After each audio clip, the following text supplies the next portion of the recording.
Bueno, pues son parte de los comentarios y ya vamos a entrar a la mesa política, Violeta. Hoy no va a poder estar con nosotros Héctor Javier Sánchez, que anda en asuntos de trabajo con la Secretaría de Salud, así que hoy no podrá estar con nosotros, pero ya está Alejandro Saldaña, a quien le damos la más cordial bienvenida. Buenos días, Alejandro. ¿Qué tal, Ernesto? Violeta, muy buenos días. Y de una vez pido una disculpa porque hay un perreío aquí en casa ahorita y se están metiendo todos los ladridos aquí de la jauría. ¿Cuántos son, querido Ale? ¿Cuántos? En este momento tenemos cuatro, todos ellos Pero recogidos. ¿cómo? Si es nada más Merlina y ¿cómo se llama la otra? Tenemos, la primera que recogimos fue Puca, después llegó Merlina desde muy recién nacida, que estaba a punto de morir y bueno, la salvamos. Luego, ay, Merlina, ven. Luego, nos hicimos cargo de otro perrito de mi hijo que se fue a vivir a Nueva York un tiempo y se lo estamos cuidando. Y hace 2 semanas se encontraron, esta Penélope se encontró otro perrito herido, atropellado y lo trajo para acá. Entonces el perrito ya se salvó, pues, pero está en curación.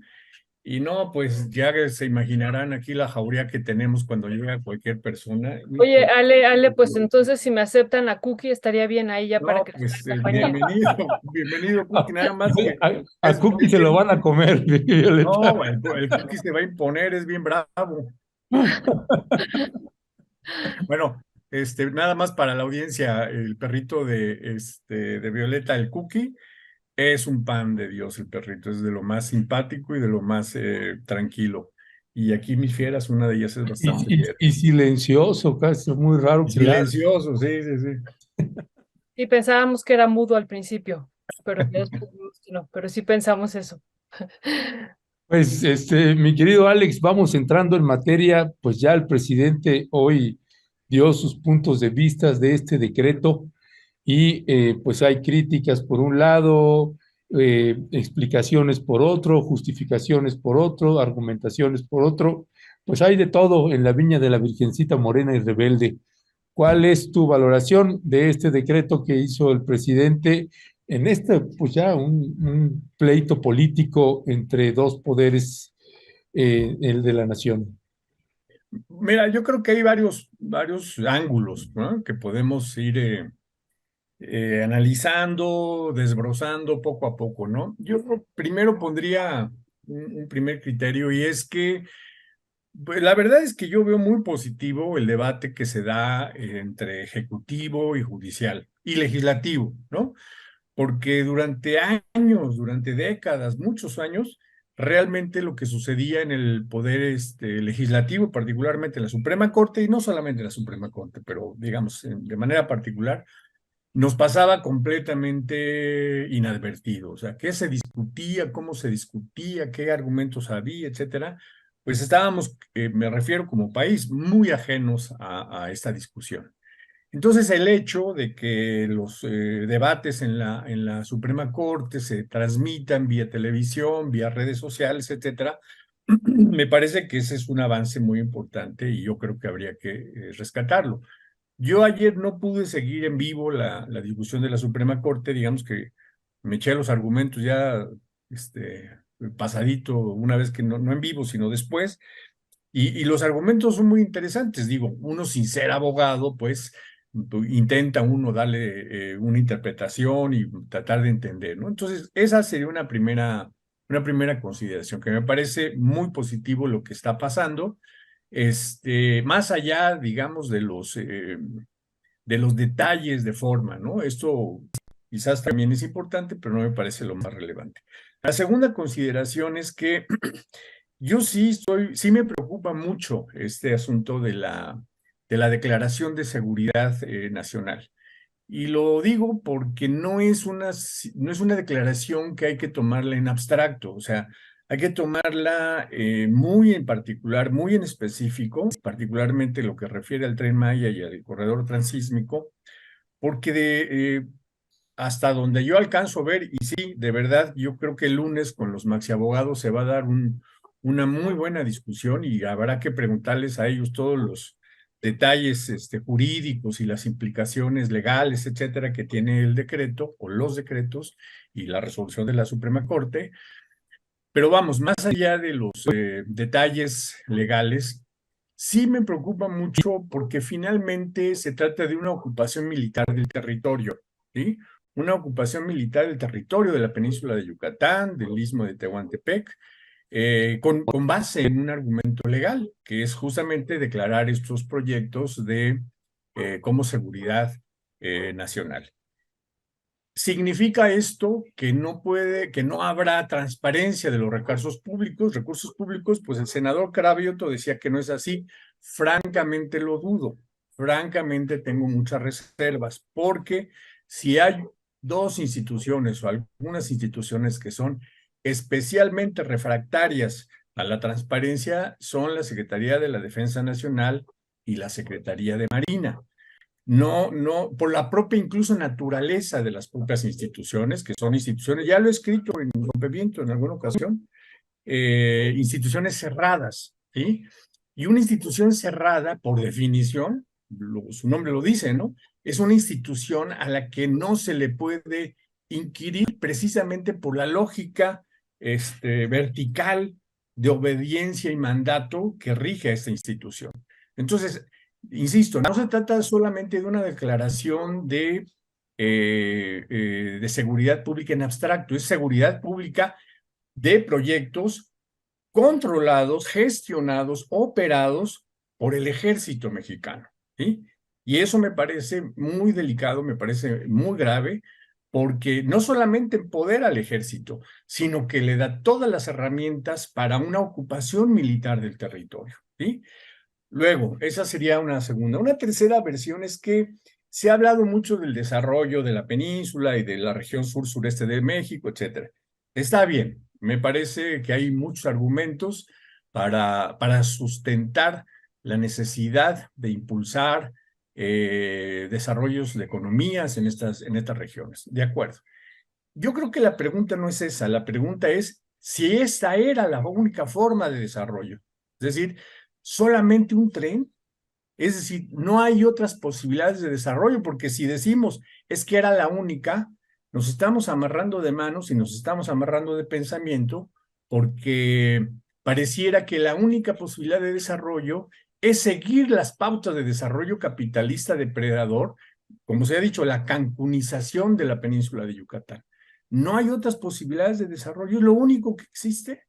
Simplemente hacer un tren turístico, que además, si es un tren turístico, pues, ¿qué tienen que hacer los militares en un tren turístico, no? Y si es un tren turístico, pues, ¿por qué blindar la información, digamos? Pero bueno, ¿es solamente esa posibilidad de desarrollo? Yo de verdad me resisto y me niego a pensar que solamente existe esa posibilidad de desarrollo, porque si nos quedamos en eso, pues entonces nos cruzamos de brazos y decimos, bueno, es que la única posibilidad de desarrollo es seguir las pautas del capitalismo más depredador, apabullante, irrespetuoso de la naturaleza, de los derechos humanos, etcétera, que sí va a traer desarrollo, eso no lo estoy discutiendo, pero un desarrollo de comunidades subordinadas, de trabajo asalariado, no un desarrollo, digamos, no un desarrollo alternativo, ni siquiera se está pensando en las posibilidades de alternativas al desarrollo. Aquí lo que nos están vendiendo es que hay desarrollo y el desarrollo es y si no estás de acuerdo con ello, pues entonces eres fifí, conservador, etcétera, etcétera. Pues sí, si es así, pues órale, asumo la condición de conservador y de fifí. Yo insisto en ello, o sea, creo que hay alternativas al desarrollo que simple y sencillamente no se exploraron. ¿Por qué ese desarrollo? Porque es funcional a los gringos. Nuevamente, esto lo hemos dicho desde hace se ha discutido ya mucho, ¿no? Es un viejo proyecto de los capitales norteamericanos, desde el plan Puebla-Panamá y mucho antes, ya no me acuerdo, ¿sí? Pero es un plan de conectar a todas estas regiones que pasa incluso por Centroamérica con los centros financieros, con los centros productivos de los Estados Unidos. Es decir, sí, es un desarrollo que va a traer beneficios para el país. No lo estoy discutiendo eso, sí, sin duda. El tema es que es un desarrollo fundamentalmente, son proyectos fundamentalmente que se inscriben perfectamente en la lógica del capital, del capitalismo y sobre todo de las empresas, de las firmas norteamericanas. Entonces, pues sí me parece preocupante y me parece que al menos habría que ponerlo en la mesa para reflexionar sobre el tema, ¿no? Ahora, si de entrada descalificamos cualquier argumento como de conservador y de fifí, pues bueno, entonces ya para qué le discutimos, ¿no? Gracias, Alejandro. Alejandro, una cuestión que yo te quiero preguntar sobre este segundo decreto que, bueno, se declara después de que se invalida el primero 6 horas después y que ya decíamos hace rato con el senador Cravioto, ya no nada más incluye la construcción, sino la operación ya de estos megaproyectos. ¿Tú no estarías viendo que en el fondo también está este debate y esta batalla entre el INAI y el presidente de la República? Es decir, cuando hacemos una solicitud al INAI, nosotras y nosotros, lo que ha estado contestando a través de estas obras o cuando hacemos una solicitud para tener información de estas obras, pues lo que dicen por una cuestión de seguridad nacional no se puede dar la información, eso dicen las dependencias. Y entonces el INAI, pues bueno, pues está ahí intermediando de alguna manera y bueno, no ha podido, no han logrado que las diferentes consultas que se hacen a estos megaproyectos, ya algunas de ellas, por ejemplo, hemos dicho, por ejemplo, la manifestación de impacto ambiental de algunos de estos proyectos o los proyectos maestros u otra información, por ejemplo, de los ejidos que iban a ser afectados en la ruta del Tren Maya, se declaran como de seguridad nacional y no se da la información y el INAI, insisto, no puede hacer nada, ¿no? Entonces no ha logrado que se dé a cabalidad esta información. ¿Tú no ves que también como parte del fondo de esto que está ocurriendo es esta batalla entre el INAI y el Poder Ejecutivo?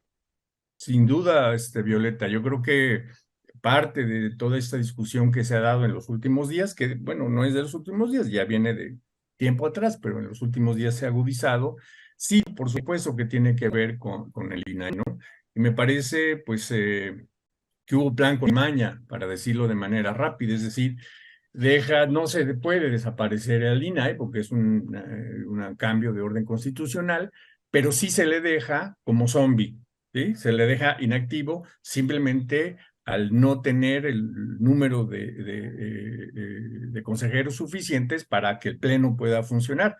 De esa manera, pues no desaparece, pero está inoperante, está como una suerte, insisto, como de una institución medio zombie, ¿no?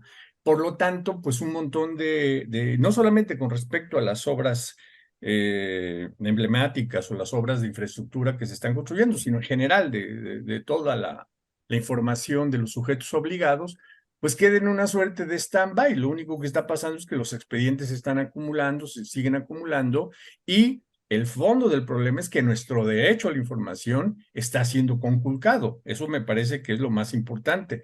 El derecho que tenemos como sociedad a saber qué se hace con los recursos públicos, pues está quedando conculcado. Es decir, nos están no robando, pero sí nos están eludiendo la posibilidad de tener acceso a esa información. Entonces, sí, por supuesto, Violeta, que lo que está en el fondo, pues es una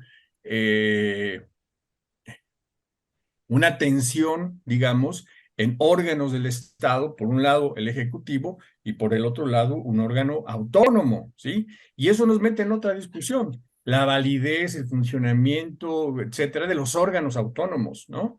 Yo digo, es que, caramba, si fue la lucha desde hace como 30, 40 años, precisamente buscar estructuras dentro del Estado que quitaran, si no quitaran, que matizaran el poder centralizado, pues no podemos ahora volver a criterios de centralización del poder. Esas instituciones autónomas costaron mucho trabajo, costaron mucho esfuerzo, costaron muchas marchas, costaron muchos plantones, etcétera, como para ahora simplemente pues dejarlas de lado, ¿no? Entonces sí, Violeta, ahí está el fondo, ¿no? E insisto en el punto, o sea, eh, tenemos en un lado seguridad nacional y tenemos en el otro derecho a la información, ¿sí? Desde mi punto de vista, en mi opinión, pero insisto, pues como soy machuchón y fifí, todas esas cosas, está priorizado el derecho a la información, derecho humano a la información, ¿sí? Y pues yo por más que le veo esto de seguridad nacional, si no estamos en guerra, si no hay una situación que evidentemente coloque al país en una situación de vulnerabilidad, pues yo eso de seguridad nacional, desde mi muy limitada perspectiva, no veo por dónde. Ya, gracias Alejandro. Pues sí, yo sobre este decreto ahí, sí creo, y ahorita que platicábamos también con el senador Cravioto, pues este discurso que luego da el presidente López Obrador de que no, nosotros como quiera lo vamos a transparentar y no necesitamos al INAI ni nada, pues ojalá fuera cierto. La realidad es de que pues es prácticamente imposible conseguir muchísima información de la Sedena y de casi la mayoría de las secretarías de Estado. Hay que ir a la mañanera, hay que plantearlo y luego el presidente dice, bueno, le vamos a decir a la secretaria o al secretario que te atienda y chicle y pega y te sueltan la información. Así que sí, a mí me parece que esas formas tendrían que ser de otra manera. Yo comparto esa parte con Alejandro. Y por el otro lado también, pues hay mucha marrullería por parte de la oposición, tanto con los legisladores y con la ministra Piña, porque es muy claro y por eso también creo que hay que abordarlo, como decía Alejandro, desde distintos ángulos. Lo que es desde nuestro punto de vista, ¿no? Porque ciertamente, y lo vimos con el aeropuerto de Santa Lucía, pues eran 152 amparos que documentamos y siempre nos pasa aquí lo mismo, también Violeta, que lo hemos documentado en varios momentos. Una cosa es estos sectores de oposición de la ultraderecha que está clarísimo que quieren recuperar esos cotos de poder y quieren impedir decisiones presidenciales que les afectan en el poder adquisitivo y en el poder que tenían. Ese es un lado. Y por el otro lado, pues tenemos poblaciones y comunidades que sí son afectadas de varias maneras y que también tienen solicitudes de información o que también promueven amparos. Entonces, pues es obligado para nosotras y nosotros, pues tratar de colocar cuando viene de un lado y cuando viene del otro, y entonces, ¿qué otras alternativas hay o habría para poder hacer esto? Porque se lo podemos pedir, se lo podemos plantear a usted como ciudadano o ciudadana. Solicite una información a cualquier dependencia. Y en Eh, particular al ejército. no, no, bueno, el ejército es prácticamente, pues tiene que haber un guacamaya leaks para que se filtren informaciones de algo que no, Exactamente. normalmente no da, ¿no? Y por el otro lado, pues tienes todo el punto de la estrategia de seguridad nacional en un país desfondado. Ya la próxima semana le vamos a presentar, por cierto, aprovecho para avisar, una entrevista muy interesante con Jorge Luis Sierra Guzmán, experto en seguridad nacional, experto en Fuerzas Armadas, y hablamos precisamente, abordamos estos temas que tienen que ver con las facultades del ejército, qué entendemos por seguridad nacional, qué entendemos por seguridad interna y el por qué el presidente desde su punto de vista toma este tipo de decisiones. Así que siempre hay ángulos. Y es un ejercicio, me parece muy importante tratar de colocarse desde distintos puntos, cómo se mira desde abajo, cómo se mira desde las víctimas de desaparición, cómo se mira desde la presidencia de la República, cómo se mira desde el ejército. En fin, hay muchos ángulos y más allá de que ahorita coloqué estos otros elementos, déjame regresar, Alejandro, al tema que a mí me parece también importante, que tiene que ver con esto que para unos, y de hecho Alejandro decía, bueno, pues yo no sé si eso no lo tengo tan claro, si es más un asunto de chisme o no, esta parte el chat de la ministra Piña con el senador Armenta, que además, aprovecho para decir, pues otra fichita, el senador Alejandro Armenta, y ahora que Violeta decía que Carlos Loret de Mola dice que ahora ya lo fortaleció como precandidato para la gubernatura del estado de Puebla.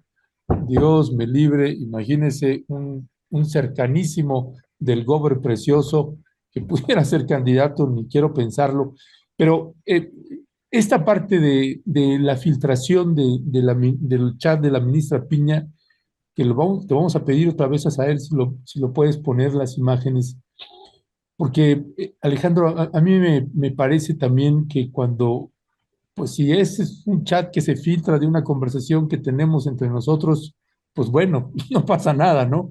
Pero cuando hablamos de la presidenta de la Suprema Corte de Justicia, pues también me recordó cuando en una especie de, pues casi juvenil o infantil, en este evento donde estaba el presidente Andrés Manuel López Obrador y como para querer desafiar, pues no se levanta de la silla y rompe el protocolo.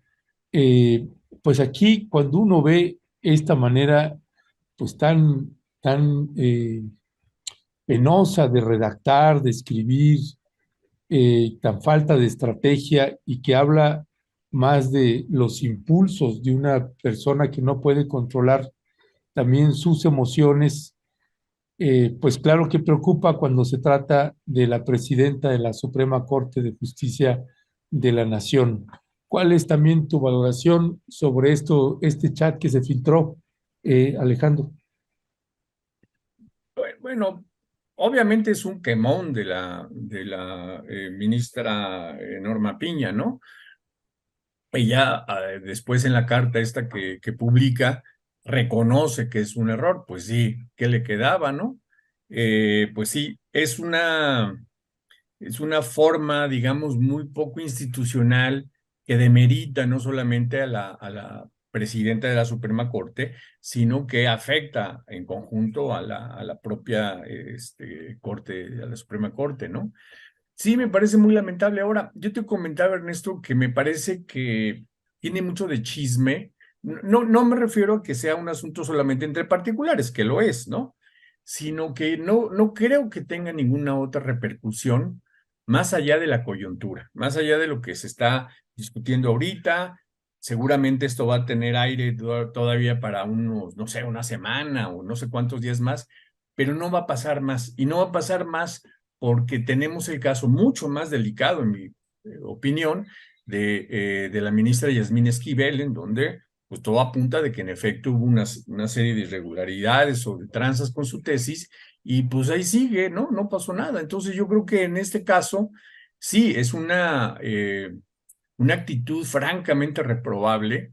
Ya se quemó la ministra y de paso pues se pasó a llevar ahí a toda la Suprema Corte, pero no va a tener otro impacto más allá de la coyuntura, insisto, que será de 10 días o no sé cuánto, 15 días, pero efectos jurídicos yo no veo por dónde pueda tener.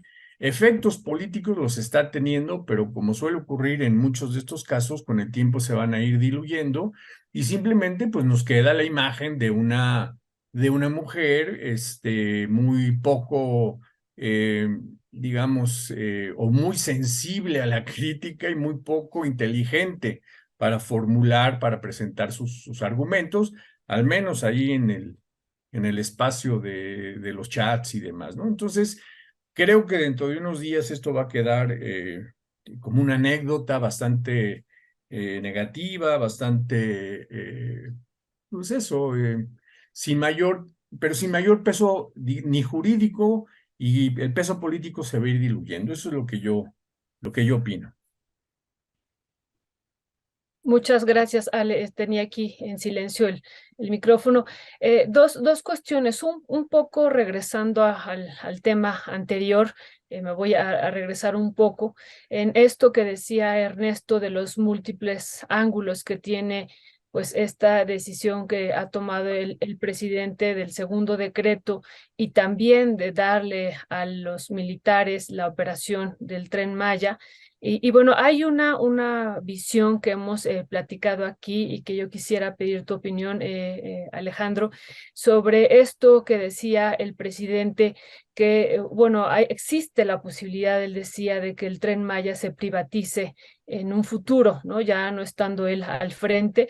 Y una decisión que él toma, y que quiero tu valoración, es entregársela la operación al ejército con el objetivo, él decía, de que no se privatizara el Tren Maya. Ya lo hemos platicado contigo, pero otra vez, dado que sale el tema, y otro de los caminos que decíamos era entregárselo a Grupo México, ¿no? Grupo México estaba también presionando para tener la operación del Tren Maya, y bueno, frente a esto, desde la perspectiva del presidente, pues se blinda el Tren Maya al entregárselo a la operación al ejército. Esa es una de las cuestiones que él señala por un lado. Y por otro lado, querido Alejandro, bueno, a mí me parece un exceso, este comentario en torno, pero que existe, ¿no? Que existe, y sobre todo se ha comentado de qué va a pasar una vez que el presidente concluya con este poder que se le ha dado al ejército.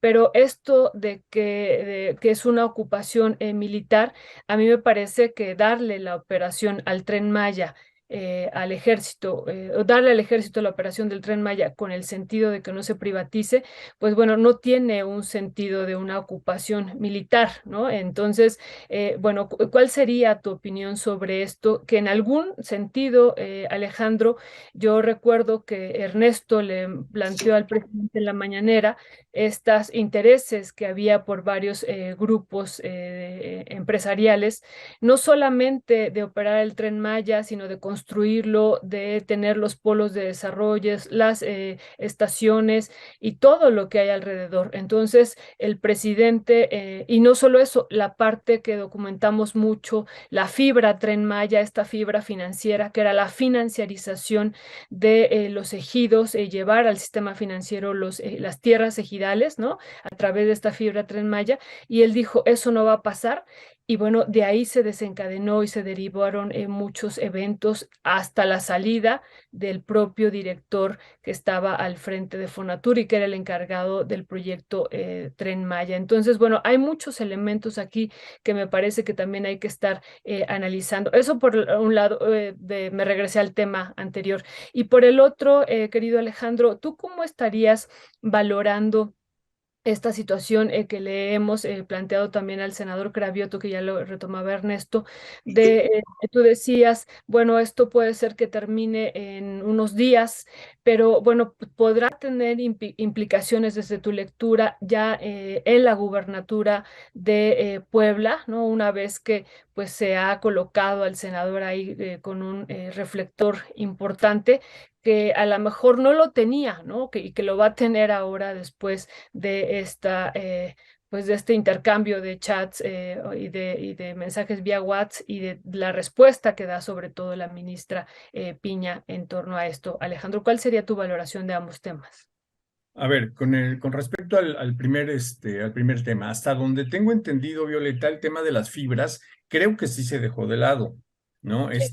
Este esquema de convertir ejidos y comunidades, bursatilizar estas tierras, ¿no? Hasta donde yo me quedé, esto estaba en el plan original y después fue modificado porque en efecto, pues sí, hacerme un escándalo, pues, ¿no? Y era francamente, pues, muy dudosa los beneficios que esto pudiera traer precisamente a ejidos y comunidades. Creo que el tema de la fibra quedó de lado.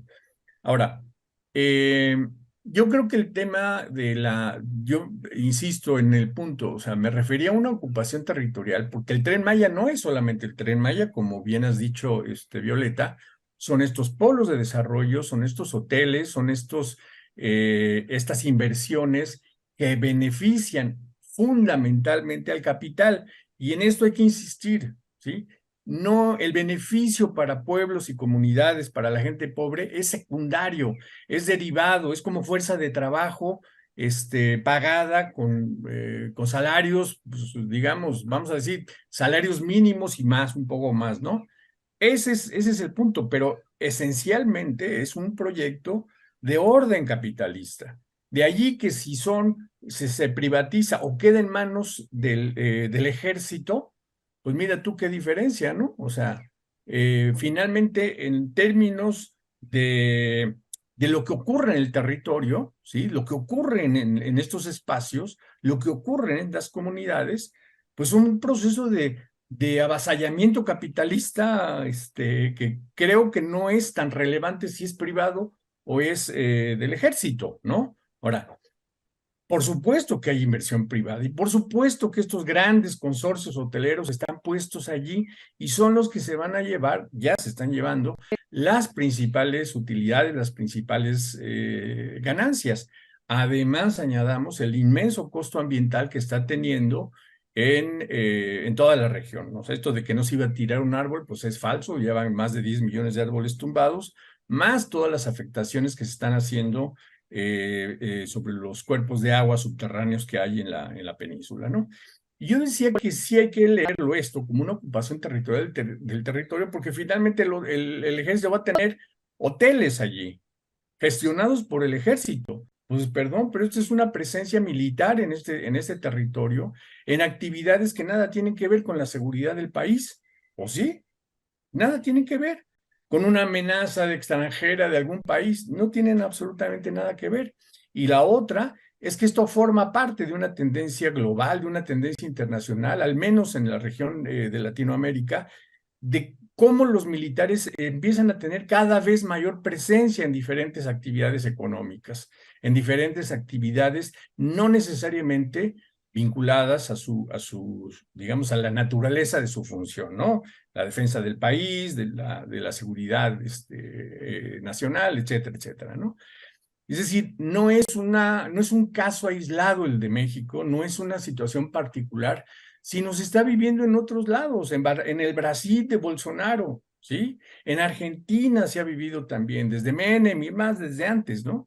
En Chile, es decir, una presencia constante, a veces de manera mucho más, digamos, notable, pues, ¿no? Mucho más abierta, y otras veces de manera mucho más subterránea, mucho menos, mucho más silenciosa, digamos, ¿no? Pero finalmente es una presencia de los militares cada vez más contundente en la región latinoamericana y en otros lugares, no sé, pero cada vez más presente. Ahora, ¿para qué la presencia? ¿Para qué esta fuerza que van adquiriendo los militares?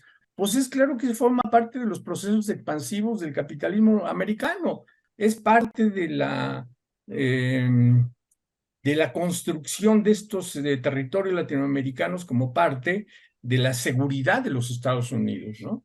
Entonces, a mí sí me preocupa que esto se ponga o no se visualice, se ponga en un segundo plano y simplemente porque el ejército es pueblo uniformado, ¿no? Haya un repliegue total hacia los intereses de los gringos. Pues yo la verdad, yo no le veo nada a esto ni de izquierda, ni de democrático, ni de nada, ¿no? Es simplemente bajo una bandera que es correcta, ¿no? Que es buscar el beneficio de las comunidades, el beneficio económico, el desarrollo social, etcétera, etcétera, pero subordinado a los intereses de los gringos. Pues bueno. Ahora, con respecto al segundo tema que planteabas, Violeta, yo no tengo elementos para, y creo que poca gente, para valorar qué tanto este affair entre el senador y la presidenta de la Suprema Corte le pueda dar bonos o no le pueda dar bonos al senador Armenta para lograr la candidatura a la gubernatura de Puebla. Yo desconozco cómo está, digamos, la correlación, como se decía antaño, ¿no? La correlación de fuerzas en Puebla, cómo están los grupos, cómo están las alianzas, cómo se están moviendo allí, pues no lo sé, ¿no? Y bien sabemos que hasta por lo que hemos podido leer en la prensa y en las redes, en fin, pareciera que es un asunto entre primos, ¿no? Entre los Mier, entre Nacho y Alejandro, que pues es que se están dando, no se están dando hasta con la cubeta, pero digamos que estaría ahí la decisión de quién va como candidato a la gubernatura de Puebla. Entonces yo no te podría dar ningún otro elemento porque desconozco las condiciones específicas de qué está pasando en Puebla, ¿no? Y me parece que habría muchos otros factores a considerar, o sea, entre otros los grandes capitales que hay en Puebla, las armadoras de autos y muchos otros, ¿no? Que no sé cómo están jugando. Ya, gracias Alejandro. Déjame, si les parece bien, aunque no lo acordamos necesariamente como tema, me gustaría, ahorita que tenemos unos minutos todavía, abordar el tema del debate y de que ya está en puertas, en ciernes, el proceso electoral ahí en el Estado de México. Fue el segundo debate. Por ahí, Asael, te pasé dos encuestas diametralmente opuestas, una publicada en Infobae, que dice después de ver el debate, quién cree que va a ganar. Ah, y bueno, y en otro hay una imagen que no puse, pero prácticamente este es el Universal. El Universal coloca que pues Delfina Gómez pues está ganando el segundo debate con un 68% y Infobae pues está diciendo que pues que no, sí, más o menos ese cálculo es el que vuelve a hacer Infobae, es decir, no tiene un gran cambio de lo que había presupuestado con lo que es. Así que pues imagínense cómo están la credibilidad de las encuestas que pues una coloca exactamente pues a la inversa de lo que está colocando la otra. Lo que sí llama la atención pues es que pues sea el Universal quien le da el triunfo en el segundo debate a Delfina Gómez sobre Alejandra del Moral. ¿Cuál es también tu punto de vista sobre este proceso electoral allí en el Estado de México, Alejandro, y sobre este segundo debate? Debo pues de decir la verdad, pues debo de confesar que no vi el debate. Solamente hoy empecé a leer por ahí que había estado muy aburrido, pero no di seguimiento al debate. Tenía yo pues cosas más importantes que hacer. Eh, bueno, la verdad, estaba yo viendo la garrotiza tremenda que le dieron a los Dodgers, entonces preferí Ah, a ver pensamos que eso. habías visto el partido de los Pumas contra las No, Chivas, no, no, no, le porque yo dieron escuchaba durísimo. por aquí en Le su dieron una casa. garrotiza a los Dodgers horrible, ¿no? Entonces no vi el debate, no puedo opinar al respecto, ¿no? En todo caso, sí hacer un Que tú estabas con comentario. el béisbol y Violeta con los Pumas, Exacto, No, yo exacto. estaba viendo el debate y escuchaba aquí por todos lados gol, y yo dije, gol, pues qué pasó, y no sabía que había partido hasta después me enteré. No, yo no, el fútbol, no lo seguí. No, mira, más bien un comentario con respecto a las encuestas, ¿no? Y lo que tú mencionabas, Ernesto, de que pues salen encuestas disparadas en uno o en otro sentido, ¿no? Y creo que lo que hay que decir, y Violeta lo sabe perfectamente bien, es que cuando se diseña una encuesta, desde el propio diseño de la encuesta, se pueden obtener unos u otros resultados. En otras palabras, las encuestas no son instrumentos totalmente neutros, no son instrumentos totalmente objetivos. Por supuesto, hay encuestas en donde se perfilan más las respuestas, donde se inducen más determinado tipo de respuestas. Eso está claro. Y algunas encuestas que tratan de ponderar o de equilibrar un poco más la información, pero no hay una encuesta que sea absolutamente neutra y absolutamente objetiva. Desde el fraseo, cómo se presentan las preguntas, el orden de las preguntas, un montón de cosas más de orden, digamos, técnica, ¿no? De elaboración propia de la encuesta. Obviamente también el tamaño de la encuesta, si se hace en redes sociales, si se hace casa por casa, si se hace en la calle, en fin, son un montón de variables las que intervienen en digamos, en el perfil de la encuesta, por lo que una encuesta puede perfilarse para que gane una opción o que gane otra opción. Eso sucede, eso sí sucede. ¿Sí? En este caso, pues me parece que lo que presentas, Ernesto, es eso. Es decir, cómo unas encuestas vieron a una ganadora y otras encuestas vieron a otra ganadora, ¿no? Y esto creo que tiene relevancia porque pues estamos a muy poco tiempo también de la famosa encuesta para entre las corcholatas, ¿no? Es decir, suponer que una encuesta es un ejercicio completamente objetivo, neutral, etcétera, en donde se Ahí está, mira, definirá. ahí está cómo la pone Infobae, Ahí está. ganadora del debate, 68 contra 31. Pues Y ahora imagínate, ponemos, y ahora ponemos el del Universal otra vez, este, y es 68 contra 32.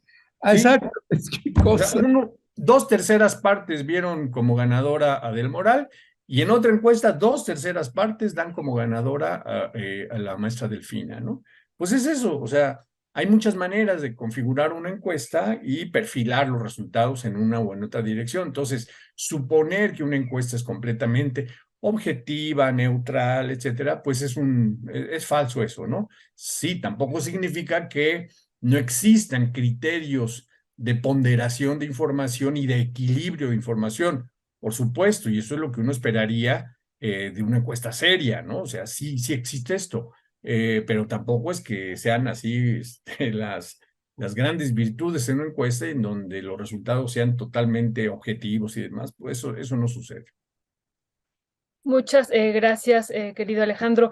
Pues aquí una cuestión que ya nos estás diciendo entonces que no lo viste, pero resaltó, y ahí ahorita lo podemos a lo mejor dialogar entre los tres, resaltó desde mi perspectiva el discurso que ya lo habíamos visto en el primer debate de Delfina Gómez en torno, por ejemplo, a la defensa de los pueblos indígenas y ahora agrega un elemento que a mí me llamó mucho la atención desde que ella lo estaba exponiendo, esto de que si ella ganara va a incluir el derecho a la naturaleza. Ernesto, no sé si tú escuchaste, ¿no? Y bueno, pues sabemos pues de la lucha que han emprendido también las mujeres en el Estado de México en defensa del agua, cuando fue la construcción del aeropuerto, cuando lo inició Peña Nieto, nos enteramos de todo el saqueo que había de las minas alrededor del aeropuerto para construir, ¿no? Todo el balastro y todo pero no solo eso, también para todos los desarrollos inmobiliarios de la Ciudad de México, el gran saqueo que hay del Estado de México de los recursos es inmenso y bueno, esto me parece importante que se haya dicho en términos de darle derechos a la naturaleza. Es interesante, novedoso, ha generado cierta polémica desde ayer, lo estuve viendo, pero es interesante cómo se está planteando.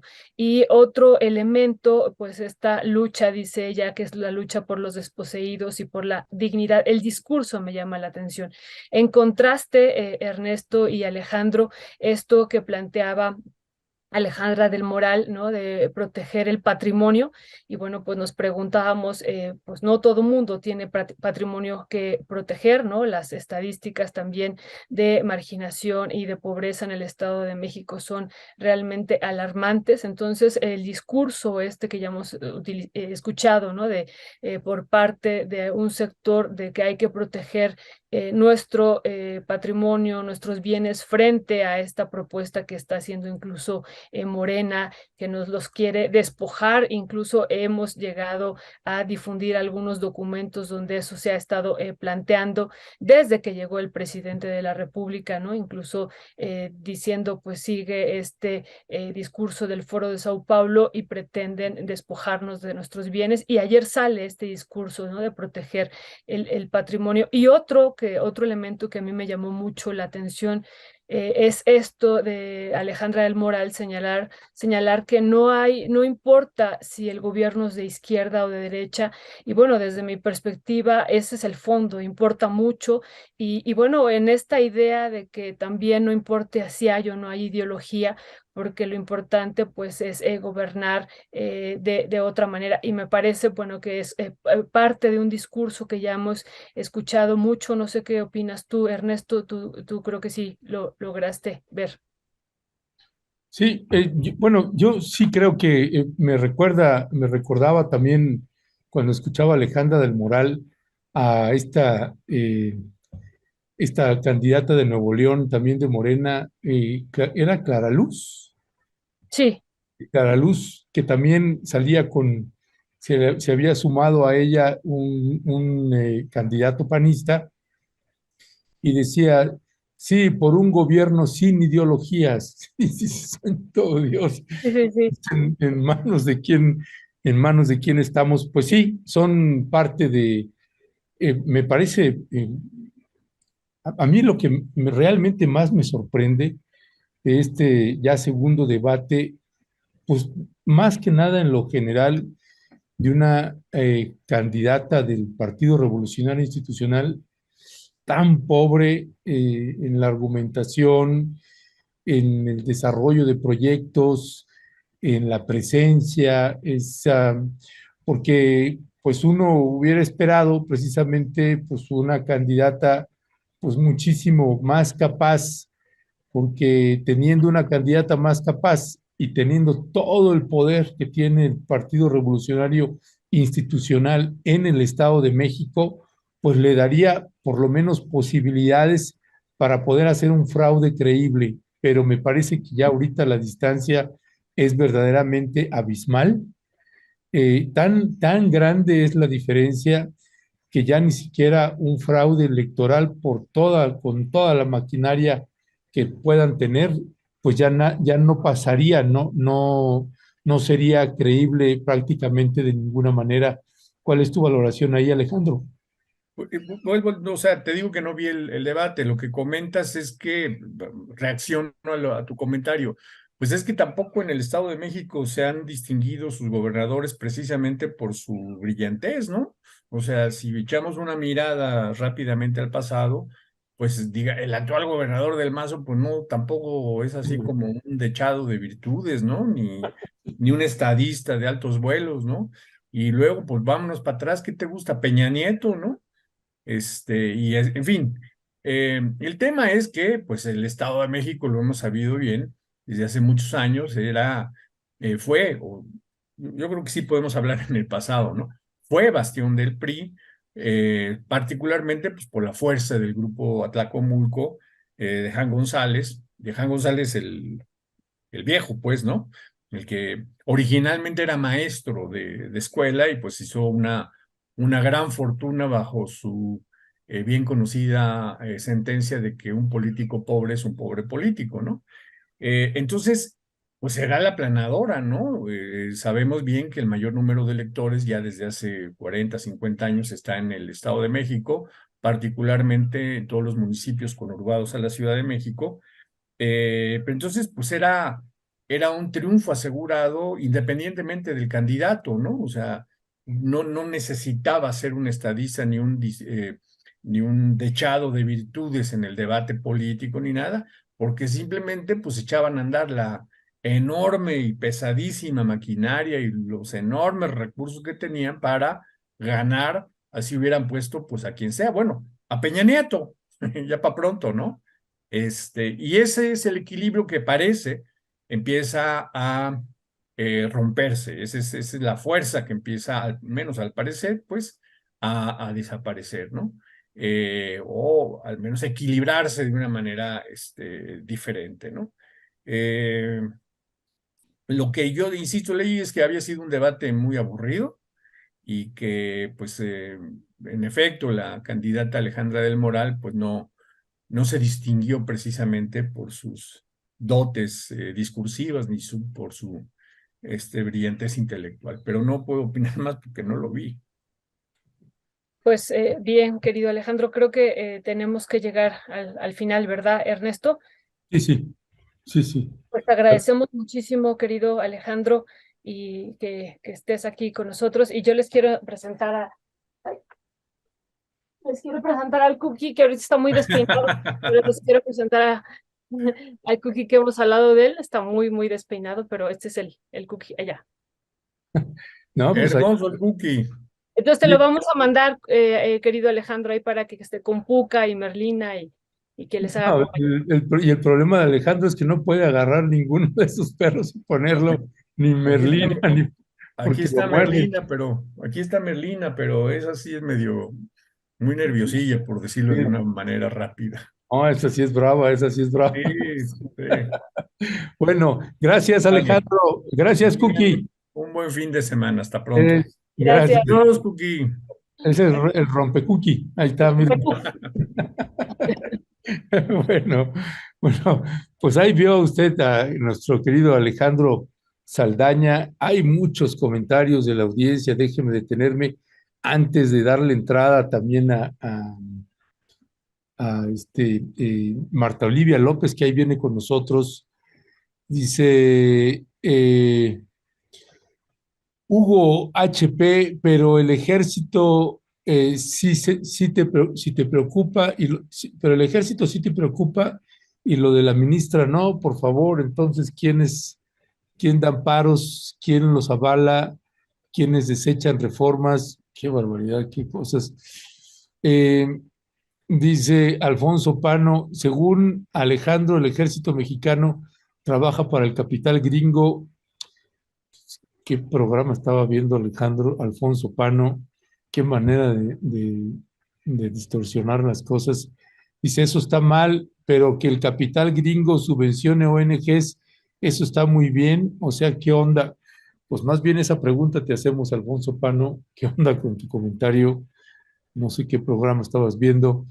Arturo Villagrán, la operación del Poder Judicial ha sido de injerencia ilegal contra los otros poderes y no podrá ser solo una anécdota al considerar cómo actuaron en Brasil, Bolivia, Perú y cómo operan en Colombia. José Luis Rivero, Alejandro vio el partido de fútbol, dice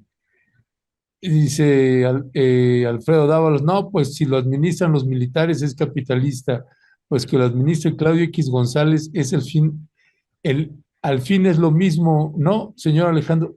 ¿Qué manera, Violeta, de veras de la audiencia a veces me sorprende de algunas personas, afortunadamente la mayoría no es así, pero qué manera de leer algo que no tiene nada que ver y sin argumentar, sin estructurar, sino simple y llanamente hacer, y que es aquí donde uno se da cuenta que cómo a veces te deja ganar, te dejas llevar por la simpatía hacia un presidente o hacia un personaje y entonces dejas de escuchar lo que están planteando, porque me parece que aquí hay pues argumentos y tenemos diferencias y tenemos debate, pero de ninguna manera se está planteando de la manera en cómo se está redactando ahí. Eh, Guadalupe Cruz, Masip Cayer es una encuestadora vendida, ya se ha equivocado antes, hasta su director pidió disculpas por sus garrafales errores. Eh, Dice Eduardo Carvajal, Pumas, Chivas, jajaja, ja, ja, se anda bien perdida Violeta. Entonces no Yo era dije Pumas, Pumas Chivas, Chivas, ¿verdad? No, es que ya ves, estoy y muy no, y enterada. No, no, en verdad, les cuento que yo estaba viendo el debate y empecé a escuchar gol y yo decía, gol, pues, ¿qué pasó? Y yo pensé que era Pumas Chivas, en verdad, o pues, Pumas América o algo, pero no pues sabía. yo tampoco sé, pero pues bueno, pues ojalá ganen Pumas, si es que anda ahí jugando Pumas. Me divirtió, dice Guadalupe Cruz, cómo abucharon a la Alejandra del Moral cuando salió del debate, la gente la batió a gritos en su contra, ahí se mide quién es la ganadora en el Estado de México. Sí, sí vi el video ese también. Arletis, ya me imagino el comentario de Arletis. Antes de leerlo, déjame adivinar. ¿Por qué no dicen los opinólogos directa y contundentemente que México no tiene remedio y va a ser igual y nada cambiará y que es imposible que cambie? Díganlo ya. Ok, Arletis, México no cambiará, no tiene remedio y sí, es imposible que cambie. Ya está dicho. En fin, son muchos de los comentarios de la audiencia. Finalmente, pues está bien, ¿no? Son las polémicas que se arman. Dice la Mulix, al rato los mexicanos ya no vamos a poder ir a Chiapas con cabañas de los lacandones, poco a poco ya no quedan lugares accesibles, sin hablar de las comunidades. Pues sí, y es que aquí, Violeta, pues nosotros hemos estado colocamos el tema con el presidente López Obrador y se lograron ahí varias modificaciones que yo no digo que gracias a nosotros, pero sí considero que colocamos ahí temas que finalmente el presidente sí consideró, además de muchos otros temas que se estuvieron planteando desde distintas comunidades, organizaciones, etcétera, ¿no? Sí, Ernesto, y uno que estábamos señalando hace ratito aquí con Alejandro fue esta fibra Tren Maya, que nos pusimos junto con varias personas, como tú dices, a estudiar, a entender de qué se trataba y pues a investigar en qué otras partes del mundo, donde hubiera propiedad social, se estaba planteando, porque aquí era elegido el que se estaba planteando integrar a esta fibra Tren Maya, a ir como parte de un fideicomiso al sistema financiero, y los ejidatarios iban a recibir un certificado bursátil.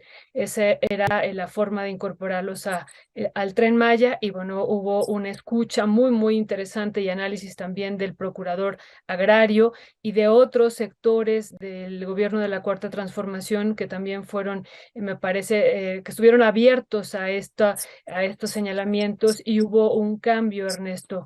Me parece que eso es importante. No obstante, pues bueno, coincidimos y lo hemos dicho desde el principio.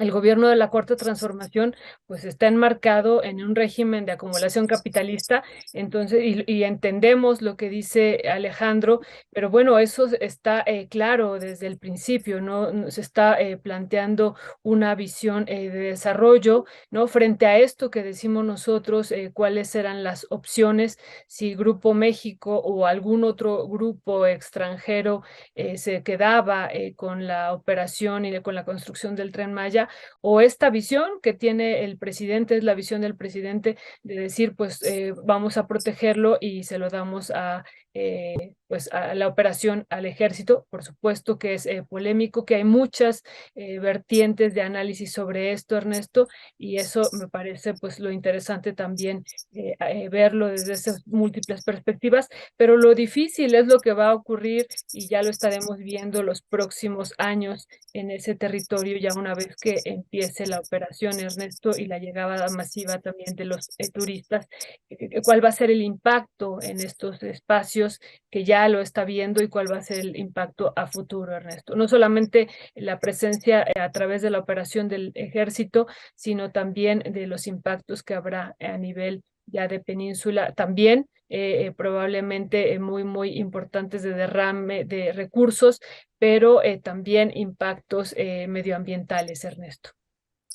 Pues sí, Violeta, pues es un tema que siempre va a seguir generando, pues Polémica. sí, polémica, y que también, déjenos decirle, pues estamos nosotros planeando este año poder darnos una escapadita también para ir a documentar también algunas cosas que nos interesa, pero que pues nosotros hemos hecho muchas críticas a este proyecto, y la seguimos haciendo, particularmente Sí, por aquí, por favor. por las inversiones que luego hay. Ya estamos por ahí escuchando a Marta Olivia, que no sé dónde anda, pero se oyen Sí. ahí bastantes ruidos. Pero bueno, ya estaremos hablando más sobre este proyecto.